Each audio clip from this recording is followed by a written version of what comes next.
The morning was quiet. The house stood still, wrapped in a soft light that slipped through half-closed curtains. The clock in the living room ticked gently, each sound stretching into the silence. A hum came from the refrigerator, steady and calm, like the heartbeat of the home. He sat at the edge of the sofa, hands resting on his knees. His girlfriend had left the night before for a short trip with her friends. It was her idea that he stay in the house until she returned. "You will not be alone," she had said with a smile. "My mom will look after you." He had laughed, at first not taking it seriously. But now in the morning hush he found himself in her family's home, a guest under another person's roof. From the kitchen came a gentle sound, the clink of cups, the soft tap of a spoon against ceramic. The air carried the warm scent of coffee. Her mother was awake. She moved slowly but gracefully, each step careful, as if she did not want to break the stillness of the morning. He listened for a while before standing up. The floorboards gave, a light creak under his weight. As he stepped toward the kitchen, he noticed the way the sunlight stretched across the walls, painting them in shades of gold. The quietness of the house seemed to follow him, pressing softly around his shoulders. When he entered, she turned with a smile. Her face carried the kind of warmth that reminded him of safety, of a place where one could rest. She wore a simple robe tied loosely at the waist, her hair falling around her shoulders in an easy way. "Good morning," she said softly. Her voice was low, yet it filled the space. "Good morning," he answered, a little unsure of himself. She gestured toward the table where 2 cups waited. "I made coffee. I thought you might like some." He nodded, grateful, and took a seat. The chair gave a faint scrape against the tiled floor. She poured the coffee slowly, carefully, as though the act itself was part of the quiet rhythm of the house. For a moment they sat together in silence. The steam rose between them, carrying the scent of roasted beans, warm and strong. Outside, a bird sang briefly before flying away. "It feels strange, doesn't it?" she said finally. "This house so quiet. When she's here, she fills every room with her voice." He smiled at that. "Yes, it feels different, like it's waiting for her." Her eyes softened. "Yes, waiting." Their words faded, and again the house returned to its hush. Yet the silence between them did not feel empty. It felt full, as if something unseen had entered the room. He watched the way she lifted her cup, the gentle movement of her hand, the calm curve of her fingers. He tried not to notice too much, but his eyes betrayed him. There was a calmness about her that was different from her daughter's energy. It was not loud, not playful. It was quiet strength, a quiet presence. She caught him looking, though he quickly turned his gaze down to his cup. A small smile touched her lips, though she did not speak. The clock ticked on in the other room, steady as breath. He cleared his throat. "Thank you for letting me stay here. I don't want to be a bother." "You're not a bother," she said firmly, her tone kind but certain. "You're part of her life. That makes you welcome here." Her words stayed with him. Part of her life. Welcome here. The warmth of the coffee settled into his chest.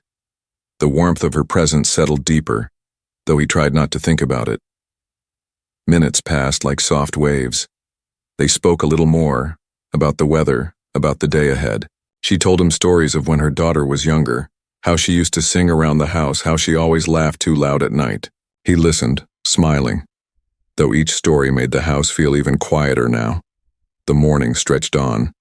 Light grew brighter through the curtains, painting sharper shapes on the floor. The hum of the fridge continued, the ticking of the clock steady, as always.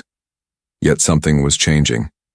Slowly, gently, the air between them grew heavier, not with words, but with pauses, with the kind of silence that carries meaning. She stood to rinse her cup, the sound of water running soft and steady. He watched her for a moment, then quickly looked away. There was nothing wrong, nothing unusual. Yet he felt something stir, like a thread pulling inside him. When she turned back, her smile was the same, warm, kind, welcoming. But his chest felt different. The quiet house no longer felt only safe. It felt alive. And though he did not understand why, he knew this morning would stay with him. The quiet house was no longer just quiet. It was listening. It was watching. It was holding something new. The day moved slowly. The quiet morning had turned into a calm afternoon. Sunlight slipped through the windows, drawing soft golden lines across the walls. The air was warm, filled with the gentle rhythm of a house that carried no rush. He sat at the kitchen table, again tapping his fingers lightly against the wood. The sound was small, but in the silence it felt loud. From the other side of the room she moved with quiet ease, setting down plates, adjusting small things, keeping her hands busy as if silence itself needed to be cleaned away. "Are you hungry?" she asked, glancing at him. Her voice was steady, but light, like a breeze that touched the skin without staying too long. "A little," he replied, "but not much. Maybe later." She gave a soft nod, her lips curving into a faint smile. "You're like her, always saying, later. Always waiting until the last moment."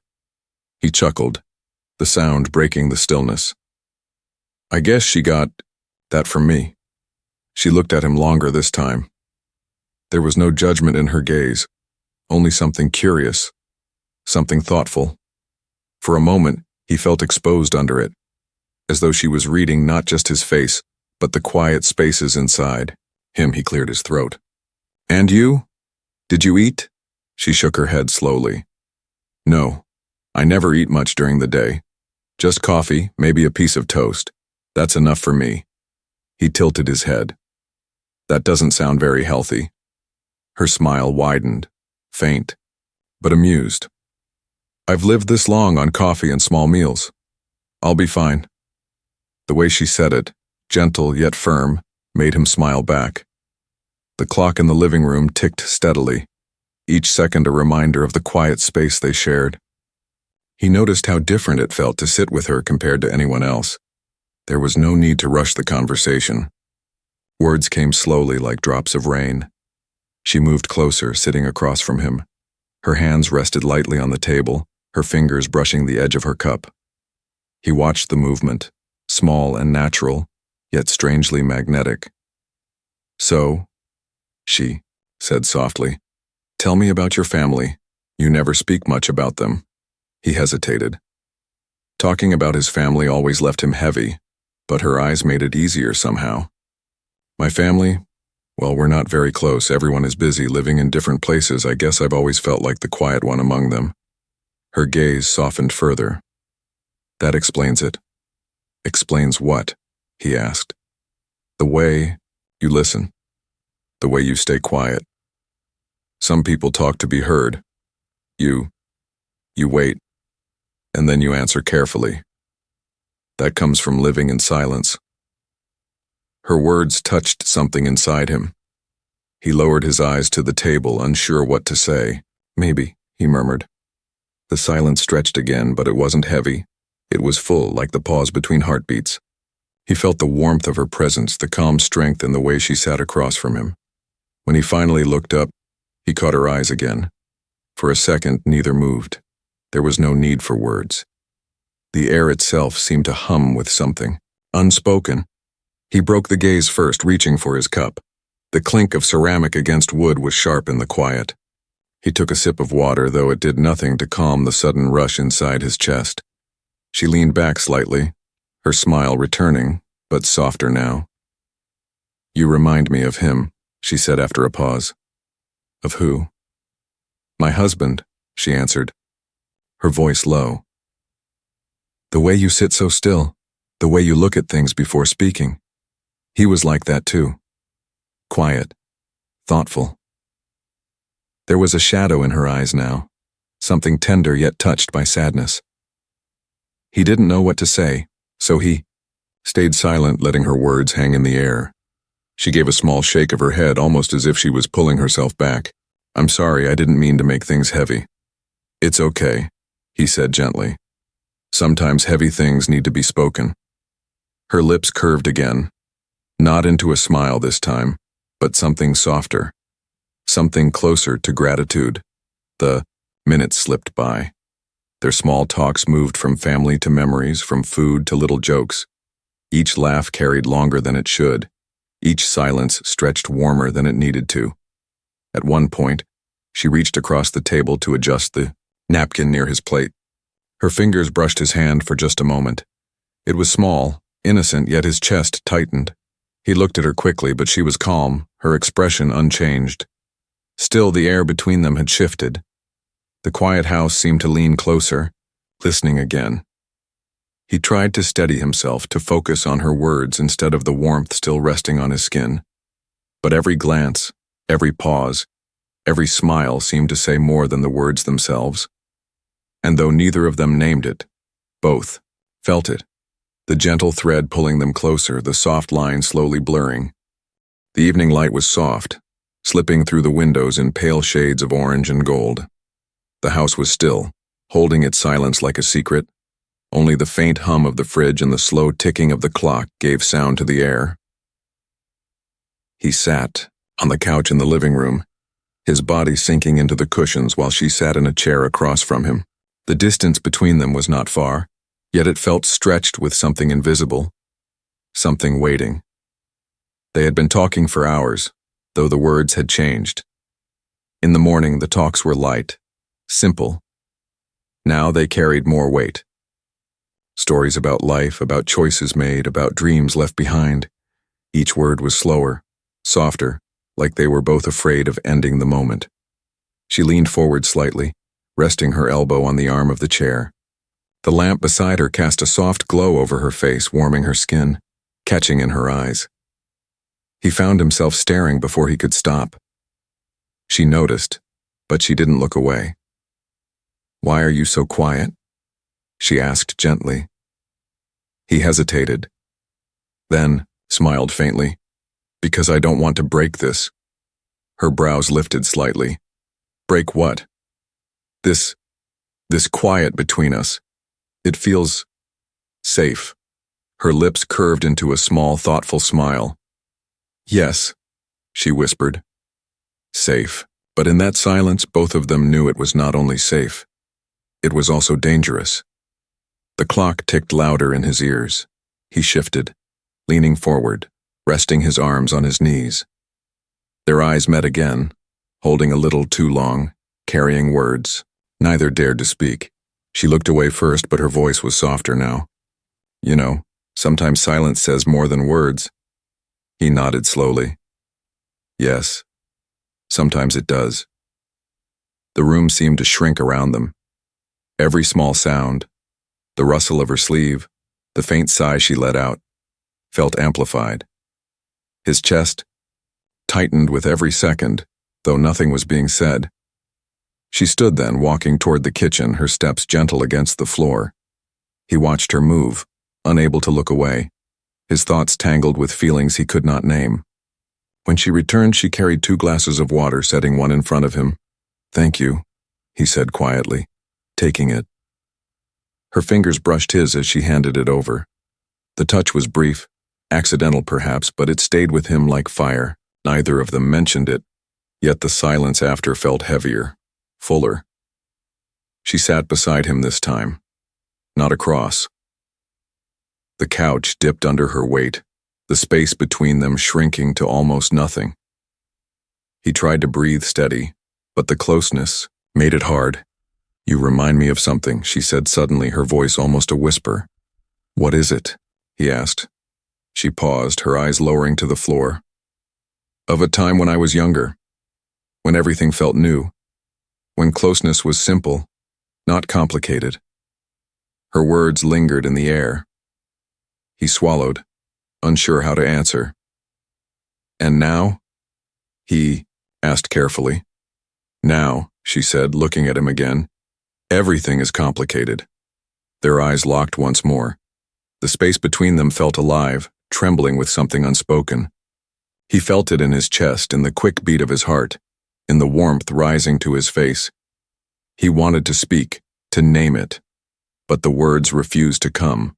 Instead, The silence spoke for him. The way his hand shifted closer to hers. The way her breath caught softly. The way neither pulled away. The house seemed to hold its breath with them. The ticking clock slowed. The air stilled. The silence grew thick. Her hand moved slightly, almost without thought, resting near his on the cushion. Their fingers did not touch, but they were close. So close that the space between them felt fragile. He dared to glance at her lips, then quickly back to her eyes. She saw it. She knew. But still, neither spoke. "You feel it too?" she whispered finally. He froze, the words breaking the silence like a spark. He nodded slowly, honestly. "Yes, I do." Her chest rose and fell, her breath shallow. For a moment, it felt as though the world had narrowed to just this, just them, just the space between their hands, just the silence holding everything together.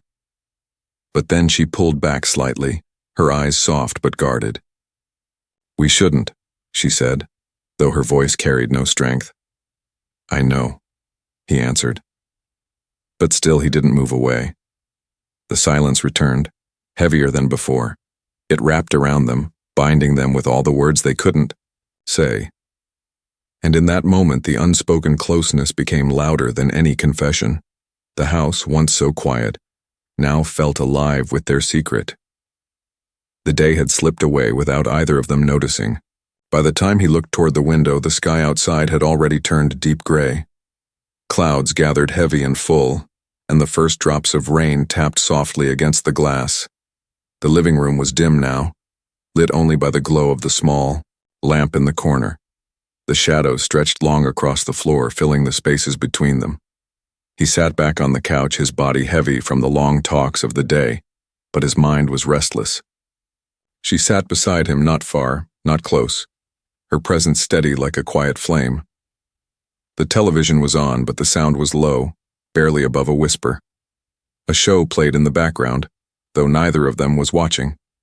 Their eyes were elsewhere. His eyes drifted toward her when he thought she would not notice. The light from the lamp touched her face, softening the lines, making her look almost younger. She leaned back against the cushion, folding her arms lightly. A sigh slipped from her lips, faint but full of meaning. "You're quiet again," she said, her eyes still on the screen. He swallowed, forcing a small smile. "You already know I'm always quiet." She turned her head toward him then, her gaze steady. "Yes, but tonight it feels different. You're not quiet because you have nothing to say. You're quiet because you're holding something back." Her words struck deep. He shifted uncomfortably, his heart beating faster. "Maybe," he admitted softly. She tilted her head, studying him with eyes that seemed to see too much. "Sometimes holding things back only makes them heavier." The rain grew stronger outside, filling the silence with a steady rhythm. It was almost soothing, but inside the room the air was tense, thick, filled with everything left unsaid. He wanted to tell her.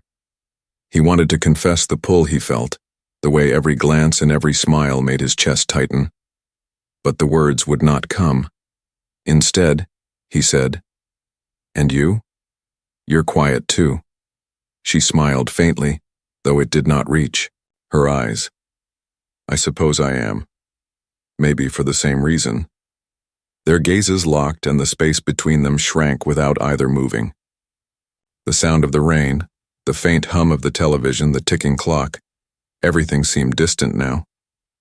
All that remained was the stillness between them. He looked away first, his throat dry. "Do you regret it?" he asked suddenly. She blinked, surprised.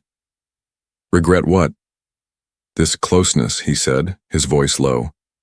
"The way we sit here, talking, almost like—" He stopped himself, the rest of the words trapped in his chest. Her lips parted slightly, but no answer came at once. She turned her eyes back to the rain, watching it slide down the glass in thin streams. Finally, she whispered, "I don't know. Maybe I should. But I don't." The honesty in her voice made his chest ache. He leaned back, closing his eyes, for a moment, listening to the rain. The silence between them had become a living thing, breathing with them, pressing closer with each second. She shifted then, turning slightly toward him. Her shoulder brushed his arm, a touch so light yet enough to make his whole body tense. "You know," she said softly, "when people sit this close, when they share this much, it changes things, even if they pretend it doesn't." He opened his eyes and looked at her. "Has it changed things for you?" Her breath caught. She hesitated, then gave the smallest nod. "Yes, it has." The air grew heavier. His hand twitched, wanting to reach for hers but holding back. His voice was almost a whisper. "For me, too." Her eyes softened, and for a moment it seemed she might say more. But instead she leaned back again, putting a little space between them, though the distance did nothing to ease the pull. The television flickered, the rain poured harder, the clock ticked on. Yet none of those sounds could cover the silence that wrapped around them, thick with longing. She closed her eyes briefly, as if gathering strength, then said, "We can't let this go too far." "I know," he answered quickly, though the words felt thin. But both of them stayed where they were. Neither moved away. The shadows grew deeper as the night pressed closer. The warmth of the lamp lit only half the room, leaving the other half in darkness. It felt symbolic somehow, light and dark, right and wrong, side by side. He turned his head once more, his eyes on her profile, the soft curve of her lips, the calm strength in her presence. His chest tightened again, filled with both comfort and ache. The late evening shadows had settled around them, and in that dim, quiet room, the line between safety and danger blurred more than ever before. The house listened, the rain whispered. The silence told the truth neither dared to speak aloud. The rain had slowed by the time the night deepened. Drops still clung to the window, sliding down in thin trails, but the storm outside had grown softer, gentler. Inside, the house felt heavier, like it carried a secret it could not keep. He and she were still in the living room. The television was dark now, switched off, leaving only the quiet lamp in the corner. Its glow was small, enough to light their faces but not the rest of the room. Shadows stretched everywhere, pressing close around them. They had not spoken for several minutes. Words seemed useless, too fragile to hold what hung in the air between them. Silence had become louder than any sentence. He sat forward, his elbows on his knees, his hands clasped. He felt restless, like his body wanted to move, but had nowhere to go. She leaned back against the couch, her arms folded lightly, her eyes on the floor. Every now and then she would glance at him, but always quickly, as if afraid to be caught. Finally, he broke the silence. "This feels wrong." She lifted her head, her expression unreadable. "Yes," she said softly. "It does." But neither of them moved away. He ran a hand through his hair, sighing. "Then why does it also feel right?" Her lips curved into a sad smile. "Because hearts don't care about rules." The words landed heavy between them. His chest tightened. He looked at her, really looked at her, the lines of strength on her face, the warmth in her eyes, the quiet patience she carried like armor. He had seen it before, but never like this. And then, without planning, without thought, he shifted closer. She did not pull back. Her breath quickened just slightly, but her body stayed still. Their shoulders touched, the smallest brush, yet it felt like fire rushing through his skin. Her voice trembled when she whispered, "We shouldn't." "I know," he replied. His voice was just as soft, just as unsure, but neither moved. The clock ticked on, steady, unbothered. The world outside held its breath. He lifted his hand, hesitated, then let it fall back onto his knee. The weight of the moment pressed too heavy, but then her hand moved, slow and uncertain, until it rested near his, close enough that the warmth of her skin reached him. The silence cracked open, his fingers shifted, brushing hers. She didn't pull away. Instead, her hand stayed, trembling but present. Their eyes met, and in that gaze everything was said. The longing, the fear, the unspoken confessions. Words were no longer needed. "You know what will happen if we let this go further," she murmured, her voice low, almost breaking. "Yes," he breathed. "I know." And still, neither let go. The quiet house seemed to lean closer, listening. The shadows thickened, the air grew heavy, and the space between them disappeared in a way they both knew could not be undone. No more words were spoken, only silence, charged and trembling. The line they had guarded all day, the one they had drawn, again and again with careful restraint, blurred in that moment. Then slowly it was crossed, not with loudness, not with suddenness, but with gentleness, with hesitation, with the kind of closeness that feels both forbidden and inevitable. The clock ticked on. The rain whispered against the glass, and the house held their secret. He would never tell the details. She would never name them aloud. But later, when he remembered this night, he would only think of how her hand felt in his, how her eyes searched his, how silence carried them past the point of return. And he would say to himself, "You know what happened next." The moment lingered long after. They sat together, no longer strangers, no longer just two people bound by circumstance. They were something else now, something complicated, something dangerous, something tender.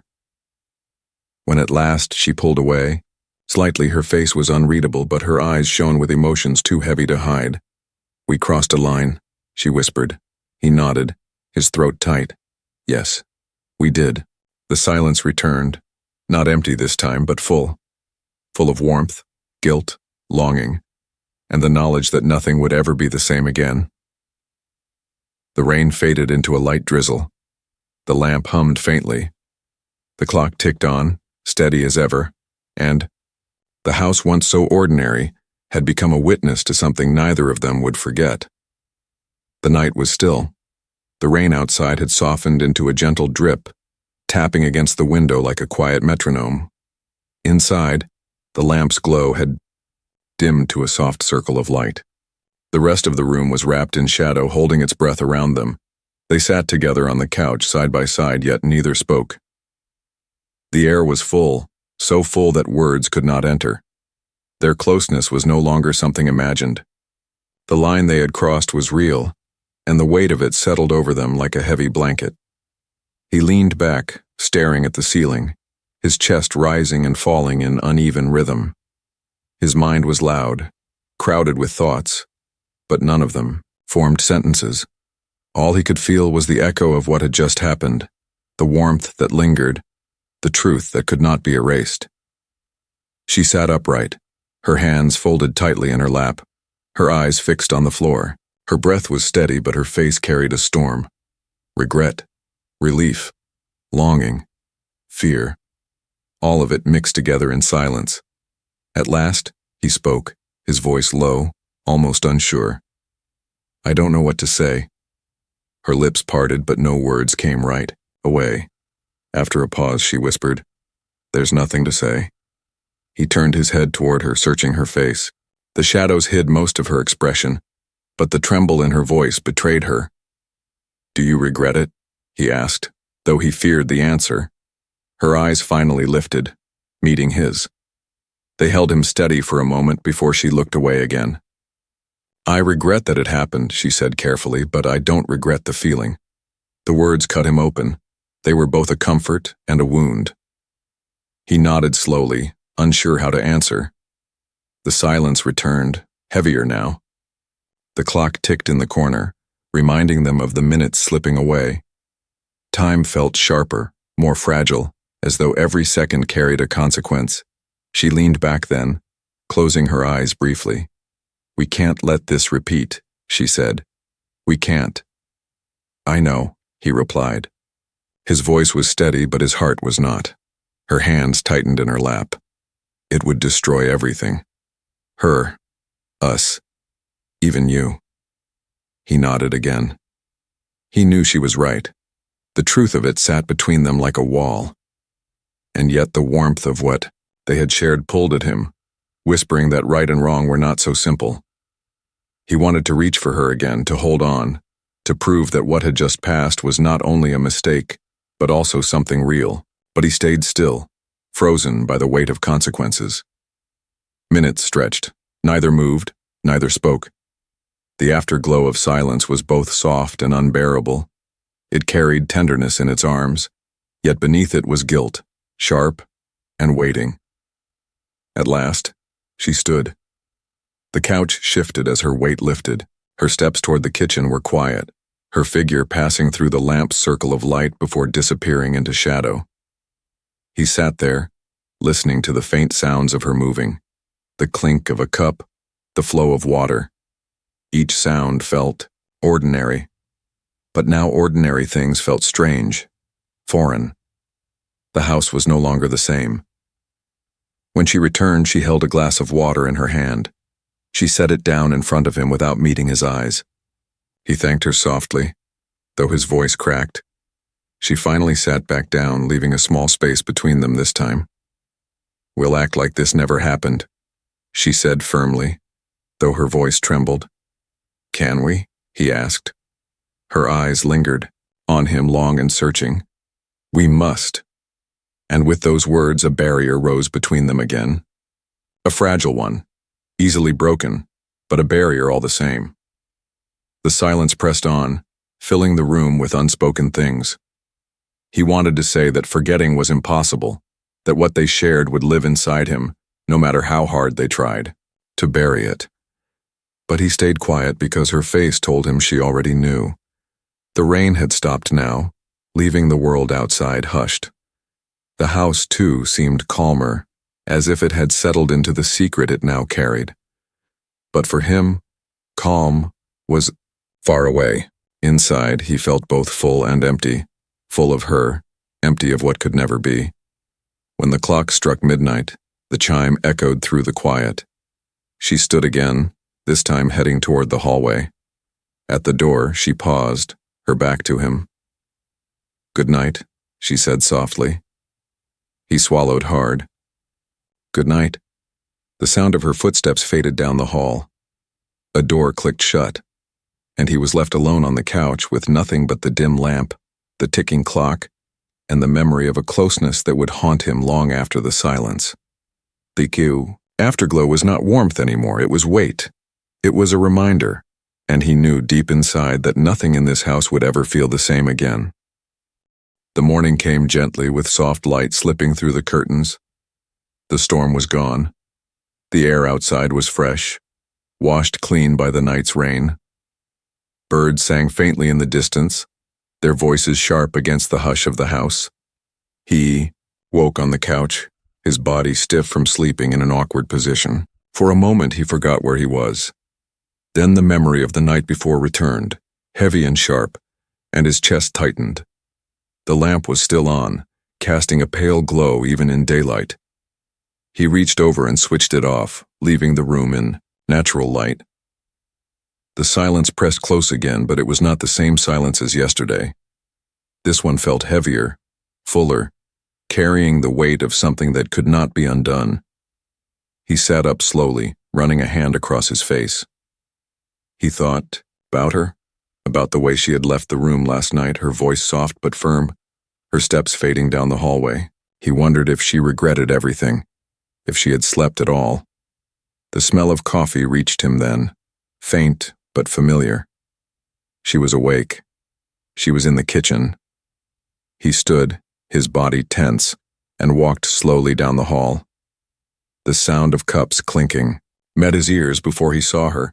She was at the counter pouring coffee into 2 mugs. Her back was to him, her posture straight, controlled. She moved carefully as if every small motion carried meaning. "Good morning," he said softly. She didn't turn right away. After a pause, she answered, "Good morning." Her voice was calm, steady, though it lacked the warmth of yesterday. He stepped into the kitchen, unsure if he should sit or leave. She turned then, sliding one of the mugs across the table toward him. "Coffee?" He nodded, taking the seat he had taken so many times before.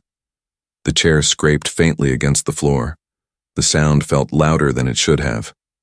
They sat in silence for a while, sipping coffee. The steam rose between them, soft and twisting, but their eyes did not meet. Finally, he spoke. "About last night." "Don't." She cut in quickly, her voice firm. Her gaze stayed on her mug. "We said what we needed to say already. There's nothing more." He swallowed hard.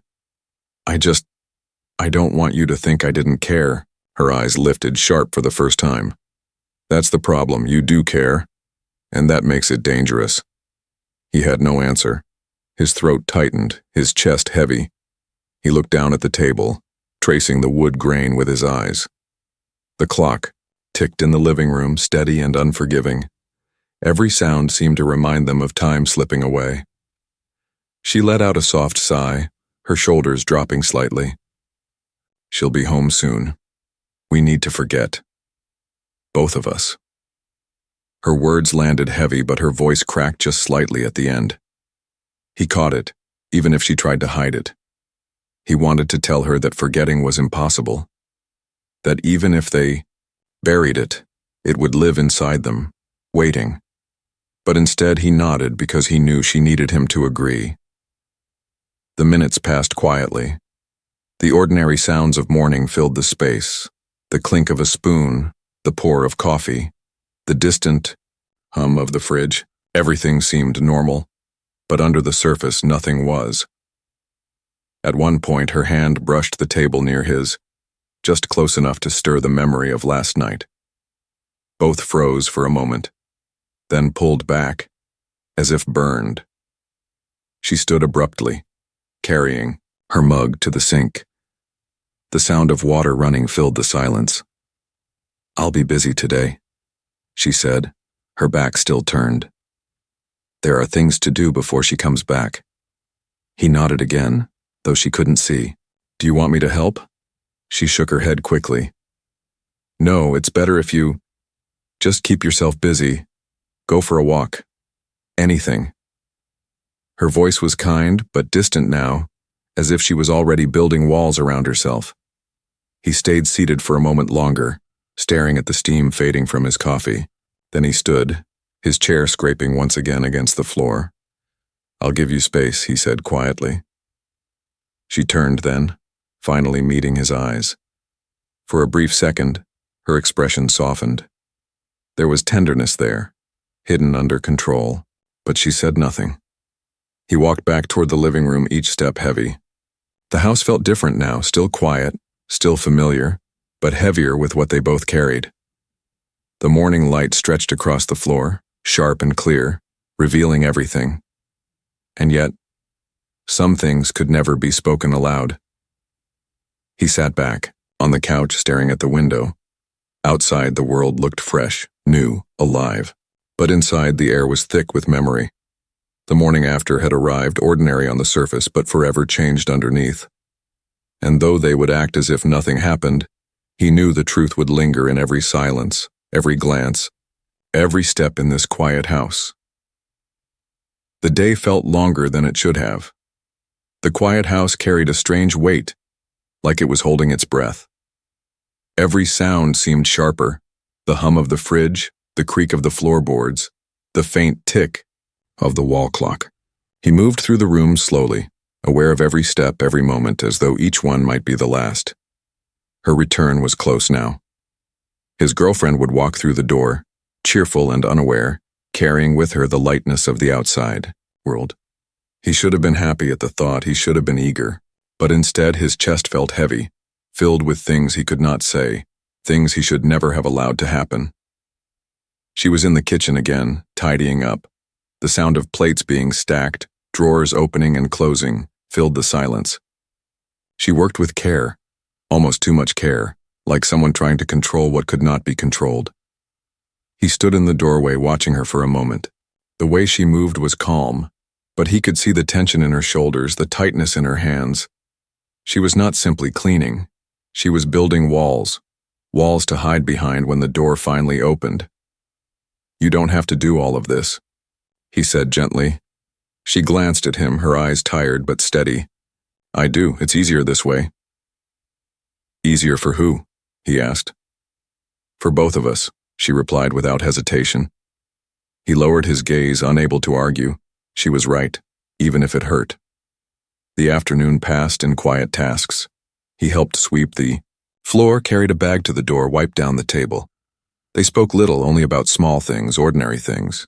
Every word felt like a mask covering the truth that pulsed beneath.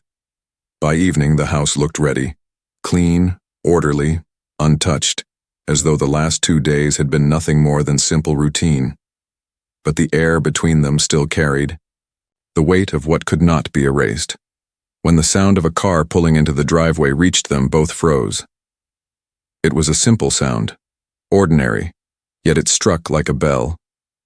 Time had run out. She turned quickly, her face calm but pale. Remember, she whispered. We go back to how it was, nothing happened. He nodded, his throat too tight to speak. The car door slammed outside. Footsteps crunched on the path.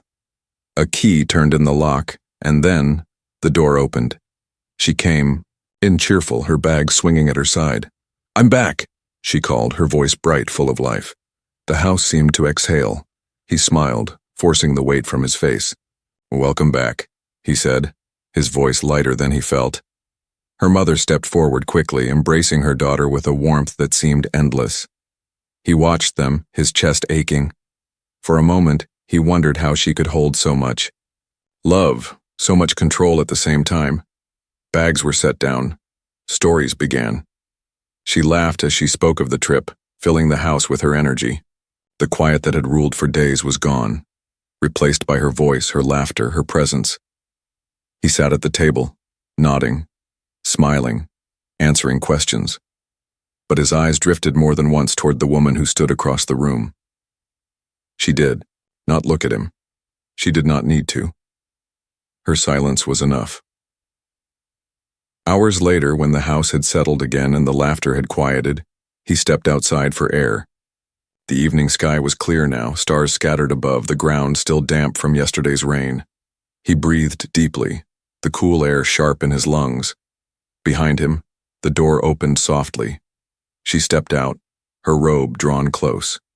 She stood beside him, both of them staring at the dark sky. For a long moment, neither spoke. Finally, she said, "This is the last time we stand like this."